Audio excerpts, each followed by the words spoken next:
Hello एस्पिरंट्स, मी मिथुन Bhosale स्वयंच्या online प्लॅटफॉर्मवर तुमच्या सगळ्यांचं परत एकदा खूप खूप स्वागत करतो. मे 2023 मधला ऑलरेडी आपण एक टॉपिक सुरू केलेला होता, तो म्हणजे आर्थिक. आजचं आपलं हे आर्थिक सेक्शनमधलं दुसरं आणि शेवटचं लेक्चर त्या ठिकाणी आहे. सुरू करूया आजचं आपलं एक्साइटिंग लेक्चर. लेक्चर सुरू करण्याच्या पूर्वी एक महत्त्वाची गोष्ट, तुम्ही बघत असलेल्या व्हिडिओच्या नोट्स जर तुम्हाला PDF स्वरूपात अवेलेबल करून घ्यायच्या असतील तर आमचं मिथुन भोसलेज स्वयं नावाचं ॲप डाउनलोड करा, जिथं तुम्हाला हव्या असलेल्या महिन्याच्या PDF तुम्ही डाउनलोड करू शकता, नोट्स तुमच्या डिव्हाइसमध्ये डाउनलोड करू शकता, प्लस त्याची प्रिंट देखील काढू शकता. त्यामुळे तुमचा जो चालू घडामोडीचा दर महिन्याचा अभ्यास आहे तो आणखीन चांगल्या प्रकारे त्या ठिकाणी होणार आहे. ओके, यस, सुरू करूया आपलं लेक्चर. पहिली गोष्ट आहे ती म्हणजे जनगणना भवन. जनगणना भवन म्हणजे काय? हे भारताची जनगणना करण्यासाठी रिस्पॉन्सिबल असणारे जे काही रजिस्ट्रार जनरल आणि जनगणना आयुक्त असतात त्यांचे हे कार्यालय आहे. थोडक्यात या ठिकाणी मोठ्या प्रमाणात जनगणनेची कामं त्या ठिकाणी केली जाणार आहेत. त्याचं ठिकाण आहे नवी दिल्ली. अमित शहा जे केंद्रीय गृहमंत्री आहेत त्यांनी या जनगणना भवनाचं उद्घाटन त्या ठिकाणी केलेलं आहे. शेवटची जनगणना भारतामध्ये 2011 मध्ये त्या ठिकाणी झालेली होती. 2021ची आकडेवारी काही कारणास्तव पुढे त्या ठिकाणी गेलेली आहे, परंतु पुढच्या काही कालावधीमध्ये आपल्याला जनगणनेची आकडेवारी त्या ठिकाणी उपलब्ध होऊ शकते. सो त्याच्यासाठी जे काही काम सुरू झालेलं आहे ते नवी दिल्लीमधल्या जनगणना भवनामध्ये सुरू झालेलं आहे. ओके, नंतर कोविडच्या काळामध्ये जे काही सूक्ष्म लघु आणि मध्यम क्षेत्रातले उद्योग आहेत त्यांना मोठ्या प्रमाणात फटका त्या ठिकाणी बसलेला होता आणि उद्योगांमध्ये MSMEचं प्रमाण फार मोठ्या प्रमाणात आहे. सो या उद्योगांना परत एकदा प्रोत्साहन देण्यासाठी केंद्र सरकारनं विवाद से विश्वास नावाचा कार्यक्रम त्या ठिकाणी सुरू केलेला आहे. केंद्रीय अर्थसंकल्प 2023-24 मध्ये या कार्यक्रमाची घोषणा त्या ठिकाणी करण्यात आली होती. केंद्रीय वित्त मंत्रालयाच्या अंतर्गत असणारा जो काय खर्च विभाग म्हणजे एक्सपेंडिचर डिपार्टमेंट आहे त्याच्याकडून हा कार्यक्रम त्या ठिकाणी राबवला जाणार आहे.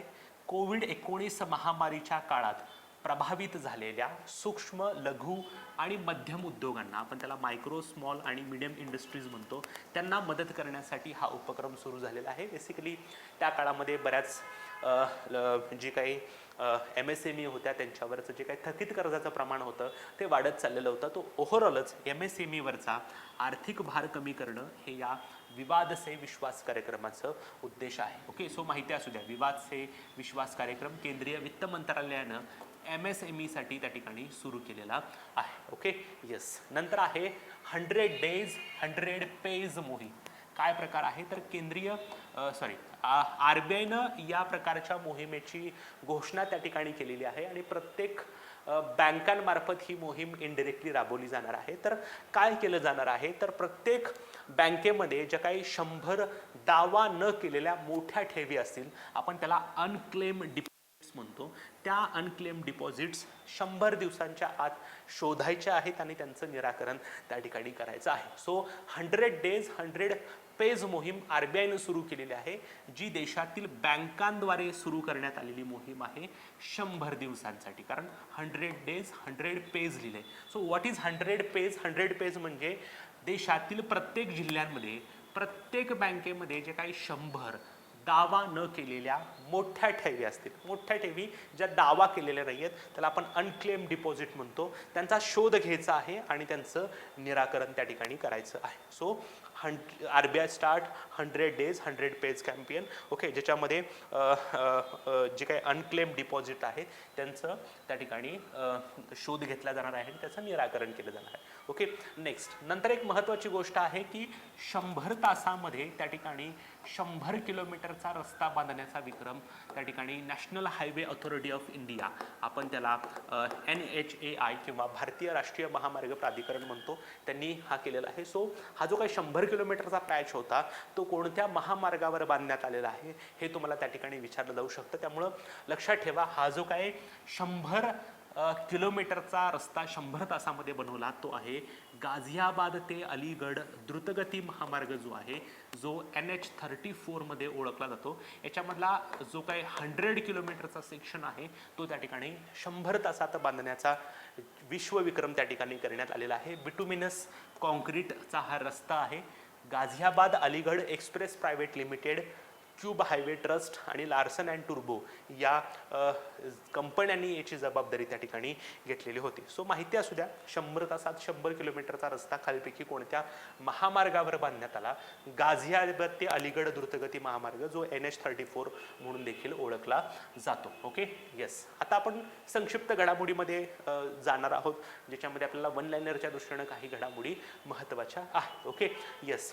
सगळ्यांना माहीत आहे स्वतःचं RBIनं किंवा भारत सरकारने एक डिजिटल करन्सी आणलेली आहे, त्याला CBDC असं देखील म्हणतो, सेंट्रल बँक डिजिटल करन्सी. आपण त्याला ई-रुपी या नावानं देखील ओळखतो. सो जे काही विमा हप्ते आहेत त्याला आपण प्रीमियम पेमेंट्स म्हणतो. ते प्रीमियम पेमेंट्स आता CBDCच्या माध्यमातून देखील स्वीकारले जाणार आहेत आणि अशा प्रकारे विमा हप्त्यांची जी काही रक्कम आहे ती CBDCच्या किंवा ई-रुपीच्या माध्यमातून स्वीकारणारी पहिली विमा कंपनी आहे रिलायन्स जनरल. सो रिलायन्स जनरलचे या विमा कंपनीचे ज्यांनी विमा हप्ते काढलेले असतील ते आता आपले प्रीमियम अमाऊंट ज्या आहेत त्या CBDC म्हणजेच RBIची ऑथराईज जी काही डिजिटल करन्सी आहे CBDC त्याच्या माध्यमातून तुम्ही भरू शकता. नंतर आहे देशातील पहिलं आंतरराष्ट्रीय मल्टीमोडल लॉजिस्टिक पार्क, जे काय आहे ते आहे जोगीघेपा, आसाम या राज्यामध्ये देशातलं पहिलं आंतरराष्ट्रीय मल्टीमोडल लॉजिस्टिक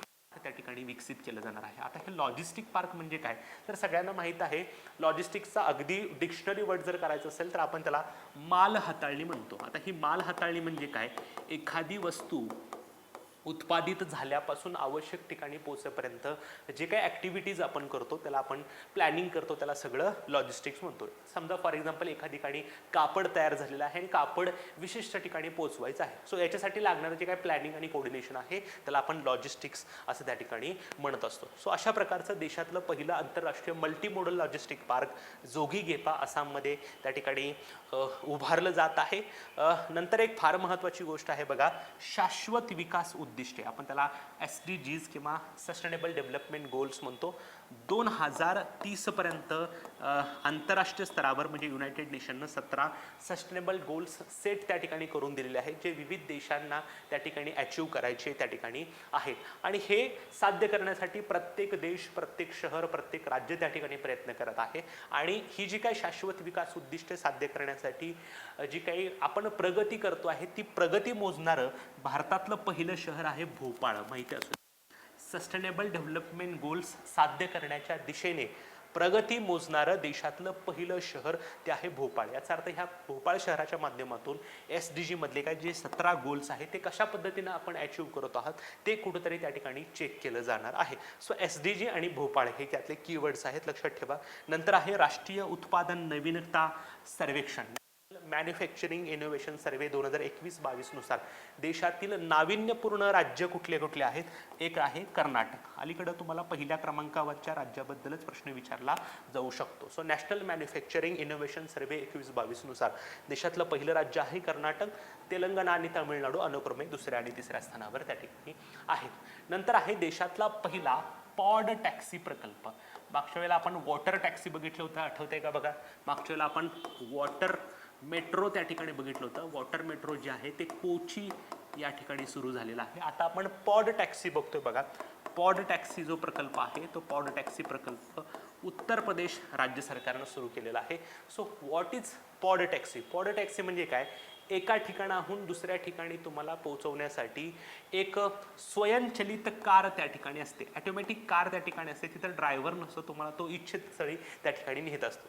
सो देशातील पहिला पॉड टॅक्सी प्रकल्प राबवणारं राज्य आहे उत्तर प्रदेश. ओके, प्रवाशांना एका ठिकाणाहून दुसऱ्या ठिकाणी नेण्यास सक्षम असलेली जलद आणि पर्यावरणपूरक स्वयंचलित कार, आपण त्याला पॉड टॅक्सी म्हणतो. कुठून सुरू करण्यात आलंय, कोणी, उत्तर प्रदेशला. नंतर केरळमधली पहिली वंदे भारत एक्सप्रेस तिरुअनंतपुरम ते कासारगोड या जिल्ह्यांच्या दरम्यान सुरू केलेली आहे. आणि या वंदे भारत एक्सप्रेसला नरेंद्र मोदी यांनी त्या ठिकाणी हिरवा झेंडा दाखवलेला होता.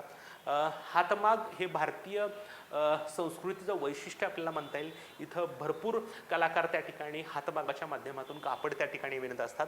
सो हस्तकला आणि हातमाग क्षेत्राला प्रोत्साहन देण्यासाठी केंद्रीय वस्त्रोद्योग मंत्रालयाने एक पोर्टल अनावरण केलेलं आहे, त्याचं नाव आहे इंडिया हँडमेड. लक्षात ठेवा, इंडिया हँडमेड हे कोणी अनावरण केलेलं पोर्टल आहे, तर केंद्रीय वस्त्रोद्योग मंत्रालय.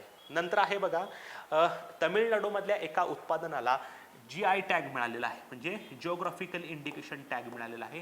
ते उत्पादन आहे मनमुदुराई मातीची भांडी. ओके, तामिळनाडूमधल्या मनमुदुराई नावाचं एक ठिकाण आहे, तिथं मातीची भांडी फार फेमस आहे, त्यांना GI टॅग मिळालेला आहे. आता हे GI टॅग म्हणजे काय, तर विशिष्ट एखाद्या क्षेत्रातल्या उत्पादनांची ओळख त्या ठिकाणी असते. फॉर एक्झाम्पल आपण म्हणतो की हापूस आंबा, रत्नागिरीचा हापूस आंबा असतो, नाशिकचे द्राक्ष असतात, सोलापूरची चादर असते. ओके, हे जे काही स्थानिक उत्पादनांना तिथल्यामुळं काहीतरी ओळख निर्माण झालेली असते. सो त्या उत्पादनांना संरक्षण देण्यासाठी GI टॅगिंग त्या ठिकाणी केलं जातं, जेणेकरून त्या गोष्टीच्या आधारावर दुसरे लोकांकडून त्या उत्पादनाची फसवणूक त्या ठिकाणी होऊ नये म्हणून. सो मनमुदुराई मातीची भांडी यांना GI टॅग मिळालेला आहे, जे तामिळनाडूमधलं उत्पादन आहे. नंतर गुची नावाचं एक मशरूमची प्रजाती आहे. मशरूम हे बुरशी कॅटेगरीमध्ये येतं, फंगस कॅटेगरीमध्ये येतं. या प्रजातींना प्रोत्साहन देण्यासाठी योजना आखणारा केंद्रशासित प्रदेश जम्मू काश्मीर या राज्यामध्ये, केंद्रशासित प्रदेशामध्ये मोठ्या प्रमाणात गुची या मशरूमची प्रजाती त्या ठिकाणी उगवली जाते. त्याच्या माध्यमातून स्थानिकांना रोजगार उपलब्ध व्हावा म्हणून त्याला प्रोत्साहन देण्यासाठी योजना त्या ठिकाणी आखलेली आहे. नंतर आहे मिलेट्स एक्सपिरियन्स सेंटर, जे नवी दिल्ली इथं उभं करण्यात आलेलं आहे. त्याचं अनावरण नरेंद्र सिंह तोमर यांनी केलेलं आहे, जे केंद्रीय कृषी मंत्री आहेत. मिलेट्स एक्सपिरियन्स काय प्रकार आहे, तर 2023 हे युनायटेड नेशननं आंतरराष्ट्रीय भरड धान्य वर्ष म्हणून डिक्लेअर केलेलं आहे. आणि या भरड धान्यांच्या निमित्तानं तुमच्या आहारामध्ये भरड धान्यांचा पौष्टिकदृष्ट्या किती महत्त्वाचा रोल आहे हे समजून सांगण्यासाठी मिलेट्स एक्सपिरियन्स सेंटर त्या ठिकाणी सुरू करण्यात आलेलं आहे. नंतर RBIने एक आकडेवारी प्रसिद्ध केली. त्याच्यानंतर सलग तिसऱ्या वर्षी बाजारातून सर्वाधिक कर्ज घेणारं राज्य आहे तामिळनाडू. तामिळनाडूनं मोठ्या प्रमाणात मार्केटमधून त्या ठिकाणी कर्ज घेतलेलं आहे. नंतर देशातील पहिलं फार्मा पार्क जे आहे ते ललितपूर या ठिकाणी उभारलं जाते. देशातलं पहिलं अत्तर पार्क, आपण त्याला परफ्यूम पार्क म्हणतो, ते कनौज या ठिकाणी उभा करण्यात येते. उत्तर प्रदेशमधली बरीच ठिकाणी ही परफ्यूमसाठी किंवा अत्तरासाठी प्रसिद्ध आहेत. सो एकाच ठिकाणी मोठ्या प्रमाणात अत्तराची निर्मिती त्या ठिकाणी केली जाणार आहे आणि अशा प्रकारचं हे देशातलं पहिलं परफ्यूम पार्क त्या ठिकाणी. सो देशातलं पहिलं परफ्यूम पार्क कनौज उत्तर प्रदेश या ठिकाणी तयार केलं जाते.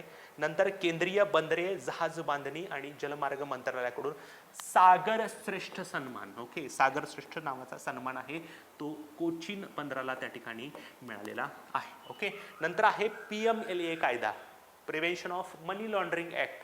याच्या अंतर्गत काही व्यक्तींना समावेश करण्याचा निर्णय केंद्रीय अर्थ मंत्रालयानं घेतलेला त्या ठिकाणी आहे. सो PMLAच्या कक्षेत कुठले कुठले लोक आलेले आहेत बघा. एक आहेत CA म्हणजे चार्टर्ड अकाउंटंट्स, आपण त्याला सनदी लेखापाल म्हणतो. कंपनीचे सचिव असतील आणि कॉस्ट अँड वर्क अकाउंटंट असतील. सो बेसिकली कंपनी सचिव आणि CA इथून पुढे आता PMLA कायद्याच्या कक्षेत त्या ठिकाणी आणण्यात आलेलं आहे. नंतर एका विमान कंपनीनं स्वतःला दिवाळखोर म्हणून त्या ठिकाणी घोषित केलेलं आहे. त्या कंपनीचं नाव आहे गो फर्स्ट. ही एक विमान कंपनीचं नाव आहे. काही कारणास्तव तिनं स्वतःला दिवाळखोर घोषित केलेलं आहे. नंतर बघा, अदानी हिंडनबर्ग प्रकार. ओके, हिंडनबर्ग नावाची एक संस्था आहे, त्यांनी अदानीच्या अदानी मोठ्या प्रमाणात त्यातून फसवणूक केलेली आहे याच्या प्रकारे त्या ठिकाणी आरोप त्या ठिकाणी केले होते. फेब्रुवारी महिन्याच्या चालू घडामोडीमध्ये हे अदानी हिंडनबर्ग प्रकरण काय आहे हे मी डिटेलमध्ये त्या ठिकाणी घेतलं आहे. जर तुम्हाला बघण्याची इच्छा असेल तर आवर्जून बघा, त्याच्यामध्ये मी फार डिटेलमध्ये हे प्रकरण सांगितलेलं आहे. सो अदानी हिंडनबर्ग प्रकरणाच्या चौकशीसाठी सुप्रीम कोर्टानं एक समिती स्थापन केली होती. त्याचे अध्यक्ष होते अभय मनोहर सप्रे आणि या समितीनं आपला अहवाल त्या ठिकाणी दाखल केलेला आहे, म्हणून परत एकदा मी हे मेन्शन केलेलं आहे. सो अदानी हिंडनबर्ग प्रकरणाच्या चौकशीसाठी सुप्रीम कोर्टाने नेमलेल्या समितीचे अध्यक्ष अभय मनोहर सप्रे. नंतर RBIनं 2022-23 या आर्थिक वर्षामध्ये केंद्र सरकारला जवळजवळ 87,416 कोटी रुपयांचा लाभांश किंवा डिव्हिडंड त्या ठिकाणी मिळवून दिलेला आहे. नंतर आहे आंतरराष्ट्रीय संग्रहालय एक्सपो जे आहे ते प्रगती मैदान नवी दिल्ली इथं आयोजित करण्यात आलं होतं, कारण आंतरराष्ट्रीय संग्रहालय दिवस त्या ठिकाणी होता. नंतर भारतानं म्यानमारमधलं एक बंदर कार्यान्वित केलेलं आहे, त्याचं नाव आहे सिटवे. लक्षात ठेवा, प्रश्न विचारला जाऊ शकतो की सिटवे नावाचं बंदर भारतानं कार्यान्वित केलेलं आहे ते कोणत्या देशातलं आहे? ते म्यानमार देशातलं बंदर त्या ठिकाणी आहे. जे पी मॉर्गननं एक कंपनी, अमेरिकन कंपनी ताब्यात घेतलेली आहे, त्याचं नाव अमेरिकन बँक ताब्यात घेतलेली आहे, त्याचं नाव आहे फर्स्ट रिपब्लिक. ओके. नंतर त्रिपुरा राज्यानं पर्यटन टुरिझम किंवा त्रिपुरा टुरिझमचा सदिच्छा दूत किंवा पर्यटनाला प्रोत्साहन देण्यासाठी सदिच्छा दूत नेमलेला आहे माजी भारतीय क्रिकेटपटू सौरव गांगुली. लक्षात ठेवा, त्रिपुरा पर्यटनाचा सदिच्छा दूत सौरव गांगुली. याचा अर्थ सौरव गांगुली इथून पुढं त्रिपुराच्या पर्यटनाला प्रोत्साहन देण्यासाठी ब्रँड अँबॅसेडर म्हणून त्या ठिकाणी काम करणार आहे. सो त्रिपुरा पर्यटन आणि सौरव गांगुली हे दोन शब्द लक्षात ठेवा. ओके. मला पूर्ण कल्पना आहे की तुम्हाला आमचे व्हिडिओ त्या ठिकाणी फार आवडत आहेत. ओके. सो अजूनपर्यंत तुम्ही आमचं मिथुन भोसले स्वयं नावाचं यूट्यूब चॅनल जर सबस्क्राईब केलं नसेल तर आवर्जून सबस्क्राईब करा, लाईक करा, कमेंट करा, शेअर करा, कारण ह्या सगळ्या गोष्टी आमच्यासाठी फार महत्त्वाच्या आहेत. आम्हाला एक ऊर्जा देणाऱ्या ह्या गोष्टी आहेत. तर तुम्हाला व्हिडिओ नक्कीच आवडत असतील, सो तुम्ही नक्की लाईक करा आणि कमेंट्स देखील करा, जे आमच्यासाठी अतिशय त्या ठिकाणी महत्त्वाच्या आहेत. ओके. येस. नंतर ग्रीन शिपिंगला प्रोत्साहन देण्यासाठी 30% आर्थिक सहाय्य प्रदान करण्यासाठी पंचकर्म नावाची संकल्पना जाहीर करणारं मंत्रालय केंद्रीय बंदर, शिपिंग आणि जलमार्ग मंत्रालय. सो केंद्रीय बंदर, शिपिंग आणि जलमार्ग मंत्रालयानं त्या ठिकाणी पंचकर्म नावाचा संकल्प जारी केलेला आहे. नंतर मच्छलीपट्टण नावाचा बंदर प्रकल्प आंध्र प्रदेशमध्ये आहे, 5,156 कोटी रुपयांचा. दुसरी महत्त्वाची गोष्ट, मच्छीमार आणि इतर संबंधित समस्या सोडवणे आणि त्यांच्या आर्थिक कल्याणास प्रोत्साहन देण्यासाठी एक कार्यक्रम आयोजित करण्यात आलेला आहे, त्याचं नाव आहे सागर परिक्रमा यात्रा. सो बेसिकली सागराच्या संबंधित असलेली जी काही लोक आहेत त्यांच्या समस्या सोडवून घेण्यासाठी हा उपक्रम त्या ठिकाणी आहे. नंतर भारतीय पुरातत्व सर्वेक्षण संस्थेच्या संरक्षित स्मारकांच्या यादीत समाविष्ट करण्यात आलेले मंदिर आहे कपिलेश्वर, जे ओडिशामध्ये आहे. सो कपिलेश्वर नावाचं मंदिर संरक्षित स्मारकांमध्ये समाविष्ट करण्यात आलेलं आहे. पूर आल्यानंतर किंवा पूर ओसरून गेल्यानंतर रस्त्यांची मोठी दुरावस्था त्या ठिकाणी होत असते, त्यामुळे केरळ राज्य सरकारनं ही जी काही पुरामुळे दुरावस्था झालेले रोड आहे त्यांची पुनर्बांधणी करण्याचा प्रकल्प त्या ठिकाणी आखलेला आहे. हे पुनर्बांधणी केरळ उपक्रम, रिबिल्ड केरळा इनिशिएटिव्ह. त्यामुळे अवयोग असा पण प्रश्न विचारू शकतं की पुरानंतर झालेली रस्त्यांची दुरावस्था साठी पुनर्बांधणी करण्याच्या उद्देशाने कोणत्या राज्याने प्रकल्प हाती घेतलेला आहे, तर तो राज्य आहे केरळ. नंतर रस्त्यात बऱ्याच वेळेला मोठ्या प्रमाणात खड्डे असतात आणि हे खड्डे बुजवले जावेत म्हणून रस्ते खड्डेमुक्त करण्यासाठी उत्तराखंड राज्यानं पॅच रिपोर्टिंग नावाचं ॲप त्या ठिकाणी आहे, ज्याचं अनावरण केलेलं आहे. सो प्रश्न असा विचारू शकतात, पॅच रिपोर्टिंग ॲप खालीपैकी कोणत्या राज्यानं सुरू केलेलं आहे? उत्तराखंड. ओके. नंतर सिरियम नावाची एक एव्हिएशन ॲनालिटिकल फर्म आहे, जी जगातल्या विमानतळांचा आणि विमानतळावरून टेक ऑफ किंवा लँडिंग होणाऱ्या विमानांचा त्या ठिकाणी सर्वे त्या ठिकाणी करत असते. त्याच्यानुसार जगातील सर्वात वक्तशीर विमानतळ म्हणजे पंक्च्युअल विमानतळ किंवा पंक्च्युअल एअरपोर्ट कुठला आहे, तर राजीव गांधी आंतरराष्ट्रीय विमानतळ हैदराबाद. याचा अर्थ राजीव गांधी आंतरराष्ट्रीय विमानतळावरून वेळेमध्ये विमानं टेक ऑफ करतात आणि त्या ठिकाणी लँड करतात. तिथं कुठलंही म्हणजे विमान लेट होण्याचं प्रमाण त्या ठिकाणी कमी आहे. ओके. सो सिरियम नावाच्या संस्थेनं अशा प्रकारचा अहवाल केलेला आहे. सो जगातील सर्वात पंक्च्युअल एअरपोर्ट आहे राजीव गांधी आंतरराष्ट्रीय विमानतळ हैदराबाद. नंतर पहिली खान स्टार्टअप शिखर परिषद भारत देशानं आयोजित केलेली आहे, ज्याच्यामध्ये खनिज आणि खाण क्षेत्रातील जे काही स्टार्टअप्स आहेत त्यांच्या सहभागाला प्रोत्साहन दिलं जाईल. IIT मुंबईनं त्याला सहकार्य त्या ठिकाणी केलेलं आहे. नंतर भारत पेनं एक उपक्रम सुरू केला होता पेबॅक इंडिया. त्या पेबॅक इंडियाचं नामकरण आता झिलियन असं त्या ठिकाणी केलेलं आहे. सो पेबॅक इंडियाच्या ऐवजी भारत पे आता त्याला झिलियन असा शब्द त्या ठिकाणी वापरत आहे. ओके. येस. सो आता नेहमीप्रमाणे आपण एकदा क्विक रिव्हिजन करूयात. क्विक रिव्हिजनचा उद्देश हाच असतो की पाठीमागच्या अर्धा पाऊण तासामध्ये आपण ज्या काही चालू घडामोडी बघितलेल्या आहेत त्याचा आपण परत एकदा 2-3 मिनिटांमध्ये आढावा त्या ठिकाणी घेत असतो. जनगणना भवन काय आहे तर देशातले रजिस्ट्रार जनरल आणि जनगणना आयुक्त आहे त्यांचं ऑफिस त्या ठिकाणी आहे. यांच्याच माध्यमातून देशातली जी काही जनगणना आहे ती कंडक्ट केली जाते आणि ते केंद्रीय गृह मंत्रालयाच्या अंतर्गत येत असतं. म्हणून ह्या जनगणना भवनाचं उद्घाटन जे आहे ते अमित शाह यांनी केलेलं आहे नवी दिल्ली या ठिकाणी. नंतर जे काही MSME उद्योग आहेत त्यांना त्यांच्यावरचा आर्थिक भार कमी करण्यासाठी केंद्रीय वित्त मंत्रालयाच्या अंतर्गत असणाऱ्या खर्च विभागानं विवाद से विश्वास कार्यक्रम या उपक्रमाचं अनावरण केलेलं आहे. जे काय अनक्लेम डिपॉझिट्स आहेत प्रत्येक जिल्ह्यातील प्रत्येक बँकांमध्ये त्या ठिकाणी 100 दावा न झालेल्या मोठ्या ठेवींचा 100 दिवसांच्या आत शोध घेण्यासाठी 100 days 100 पेज नावाची मोहीम RBIनं सुरू केलेली आहे. नंतर गाझियाबाद ते अलीगड द्रुतगती महामार्गावर 100 किलोमीटरचा रस्ता 100 तासामध्ये बनवण्याचा विक्रम भारत सरकारनं त्या ठिकाणी केलेला आहे. नंतर रिलायन्स जनरल ही देशातली पहिली विमा कंपनी आहे जी विमा कंपनी विमांच्या हप्त्यासाठी digital bank central bank digital करन्सीचा स्वीकार त्या ठिकाणी करणार आहे. देशातला पहिला आंतरराष्ट्रीय मल्टीमोडल लॉजिस्टिक्स पार्क जोगीघोपा या ठिकाणी असणार आहे. शाश्वत विकास उद्दिष्टे साध्य करण्याच्या दिशेने प्रगती मोजणारं देशातलं पहिलं शहर आहे भोपाळ. नॅशनल मॅन्युफॅक्चरिंग इनोव्हेशन सर्वे 21-22 नुसार देशातलं नाविन्यपूर्ण राज्य कुठलं आहे तर कर्नाटक त्या ठिकाणी आहे. पॉड टॅक्सी उपक्रम सुरू करणारं राज्य आहे उत्तर प्रदेश. केरळमधली पहिली वंदे भारत एक्सप्रेस तिरुवनंतपुरम ते कासारगोड आहे. हस्तकला आणि हातमाग क्षेत्राला प्रोत्साहन देण्यासाठी केंद्रीय वस्त्र उद्योग मंत्रालयानं त्या ठिकाणी इंडिया हँडमेड नावाचा प्रोग्राम सुरू केलेला आहे किंवा पोर्टल सुरू केलेलं आहे. आणि उत्पादन GI टॅग उत्पादन मिळालेलं तामिळनाडूतील उत्पादन आहे त्या ठिकाणी मनमुदुराई मातीची भांडी. गुची नावाचं एक मशरूम प्रजाती आहे त्याला प्रोत्साहन देण्यासाठी जम्मू काश्मीरनं योजना त्या ठिकाणी आखलेली आहे. मिलेट्स एक्सपिरियन्स सेंटर नवी दिल्लीमध्ये सुरू करण्यात आलं. RBIच्या आकडेवारीनुसार सर्वात जास्त कर्ज घेणारं राज्य आहे त्या ठिकाणी तामिळनाडू. देशातलं पहिलं अत्तर पार्क परफ्यूम पार्क कनौज इथं उभा केलं जाणार आहे. PMLA अंतर्गत आता CA आणि कंपनी सचिव यांना समाविष्ट करण्यात आलेला आहे. सागर श्रेष्ठ सन्मान मिळालेलं बंदर आहे कोचीन. अदानी हिंडनबर्ग प्रकरणाची चौकशी करण्यासाठी सुप्रीम कोर्टानं अभय मनोहर सप्रे यांच्या अध्यक्षतेखाली समिती स्थापन केली होती. त्यांनी आपला अहवाल त्या ठिकाणी सादर केलेला आहे. दिवाळखोर म्हणून स्वतःला घोषित केलेली विमान कंपनी आहे गो फर्स्ट. दुसरी महत्त्वाची गोष्ट आंतरराष्ट्रीय संग्रहालय एक्सपो प्रगती मैदान इथं आयोजित करण्यात आला. सिटीवे नावाचं म्यानमारमधलं बंदर आहे जे भारतानं विकसित केलेलं आहे आणि ते कार्यान्वित त्या ठिकाणी केलेलं आहे.